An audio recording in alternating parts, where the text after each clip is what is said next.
জানো আজকে এই কেকটা বানানোর সময় আমার একটা গল্প মাথায় এসেছে, তাই ভাবলাম চলো সেই গল্পটা তোমাদের সঙ্গে একটু শেয়ার করি।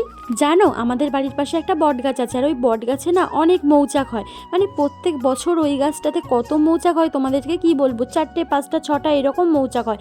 আর তার মধ্যে তো প্রচণ্ড মধু থাকে, কিন্তু কেউ না ওই গাছটাতে ওঠে। আর ওই গাছটাতে তো কেউ মৌচাক পারবে না, তার কারণ ওটা আমাদের ঠাকুরের গাছ, ওই জন্য কেউ ওখান থেকে মৌচাক পারে না।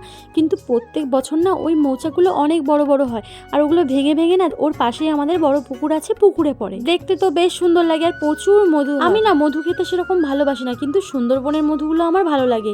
জানো তো একবার না আমরা বেড়াতে গেছিলাম সুন্দরবন, আর ওখান থেকে না মধু কিনে এনেছিলাম। আর সুন্দরবনের মধুগুলো একটু বেশি টেস্ট হয়, তবে আমার ওই দোকানের কেনা মধুগুলো একদমই পছন্দ হয় না, কিন্তু গাছের পাড়া মধুগুলো বেশি ভালো লাগে। এখন তোমরা ঝটপট কমেন্টে বলো তো তোমরা কে কে মধু খেতে ভালোবাসো, তাড়াতাড়ি কমেন্ট করে জানাও। আর হ্যাঁ, যারা নতুন আমার ভিডিও দেখছো তাদেরকে বলি কি করছো, তাড়াতাড়ি সাবস্ক্রাইব করে নাও এরকম সুন্দর সুন্দর ভিডিও দেখার জন্য। এখনকার মতো আমি আসি, তোমরা সবাই ভালো থেকো, বাই।